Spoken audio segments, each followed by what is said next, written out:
सनातन विचारों से जुड़ने के लिए भगवत सत्संग चैनल को सब्सक्राइब करें।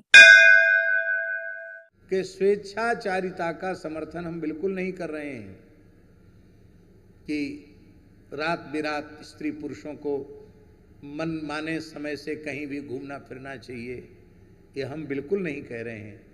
पर हम इस प्रकरण में ये कहना चाहते हैं कि जिस गोपी को उसके पति ने रोका वो कोई स्वेच्छाचारिणी नहीं थी, वो परम पतिव्रता थी।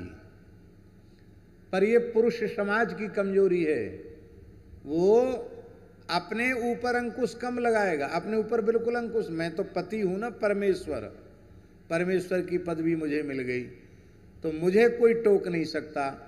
लेकिन अपना पूरा रुतबा, अपना पूरा पौरुष और अपनी पूरी हठ धर्मिता स्त्रियों के साथ करते हैं, उसका दुष्परिणाम होता है कि जो दाम्पत्य जीवन अत्यंत प्रेम से युक्त होना चाहिए वह कटुता से भर जाता है। और आखिर में जो हिंदू धर्म की कभी परंपरा नहीं रही है संबंध विच्छेद की, आज ऐसे दुखद समय आ गए हैं कि साल 6 महीना नहीं होता विवाह के और संबंध विच्छेद की, क्या कहते हैं, संबंध विच्छेद, तलाक की, डिवोर्सन क्या कहते हैं, जो भी हो आप समझ लो, हम भाषा समझते नहीं है। परित्याग की विधि नहीं है हिंदू धर्म में, स्वीकार करने के बाद त्याग की विधि नहीं है। आपने देवताओं के सामने, अग्नि के सामने प्रतिज्ञा की है तो जीवन भर निर्वाह करो, त्याग की विधि हमारे धर्म में नहीं है। ये क्यों ऐसा हो रहा है? लंबे समय तक स्त्री पुरुष अविवाहित रहते हैं और अविवाहित जीवन जितना उनका पवित्र संयमित सदाचार युक्त होना चाहिए वैसा प्रायः नहीं हो पाता है। इसलिए प्रेम है ही नहीं तो आगे बढ़ेगा कैसे, निभेगा कैसे?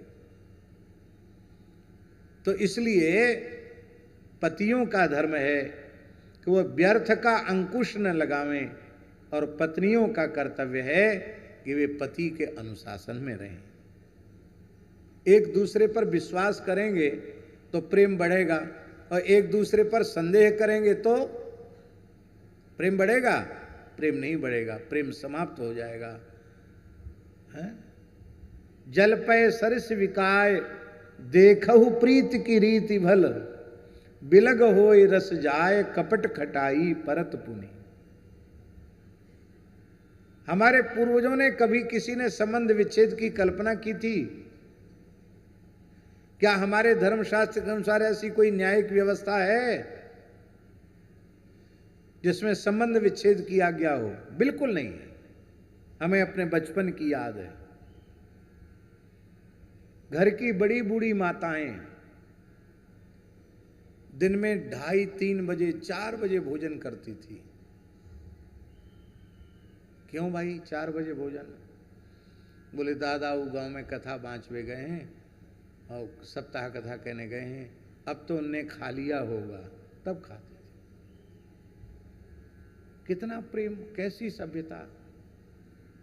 कोई बहुत पढ़े लिखे नहीं थे वे लोग, लेकिन जैसा पातिव्रत, जैसी पवित्रता, जैसा दाम्पत्य जीवन में प्रेम का निर्वाह उन अपने पूर्वजों के जीवन में आपने देख लिया, वो आप में नहीं है।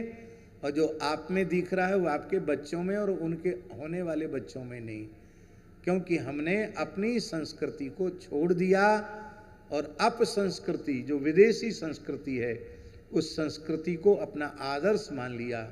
इसी के कारण देश की ये दुर्दशा हो रही है। इसलिए हम कहते खूब देश विदेश पढ़ो, लेकिन जिस भारतीय सनातन सभ्यता में हमारा जन्म हुआ है उसका कभी त्याग नहीं करना चाहिए। उसी में जीना है, उसी में मरना है। हम भारतीय हैं, ये गौरव की बात है। और उससे भी अधिक गौरव की बात है कि हम भारतीय सनातनी हिंदू हैं।